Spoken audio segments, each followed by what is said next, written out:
శ్మశానానికి వెళ్లి వచ్చాక స్నానం చేయకుండా ఇంటి లోపలికి రాకూడదని మన పెద్దలు చెబుతుంటారు.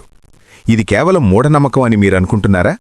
దీని వెనుక ఉన్న అసలు నిజం తెలిస్తే మీరు షాక్ అవుతారు.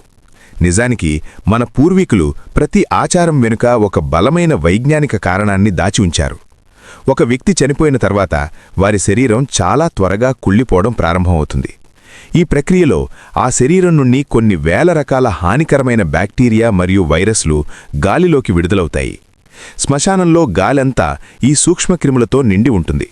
మీరక్కడ ఉన్నప్పుడు ఆ బ్యాక్టీరియా మీ చర్మంపై, బట్టలపై మరియు జుట్టుపై పేరుకుపోతుంది. శ్మశానం నుండి నేరుగా ఇంటికి వస్తే ఆ ఇన్ఫెక్షన్లు మీ కుటుంబ సభ్యులకు, ముఖ్యంగా చిన్నపిల్లలకు సోకే ప్రమాదం ఉంది. అందుకే మన పూర్వీకులు ఇంటి బయటే స్నానం చేసి బట్టలు మార్చుకుని లోపలికి రావాలని నియమం పెట్టారు. ఇది ఒక రకమైన పురాతన డిసిన్ఫెక్షన్ పద్ధతి. ఆ కాలంలో వ్యాధులు ప్రబలకుండా ఉండటానికి వాడిన అద్భుతమైన టెక్నిక్ ఇది. ఈ ఇన్ఫర్మేషన్ అందరికీ తెలిసేలా షేర్ చేయండి.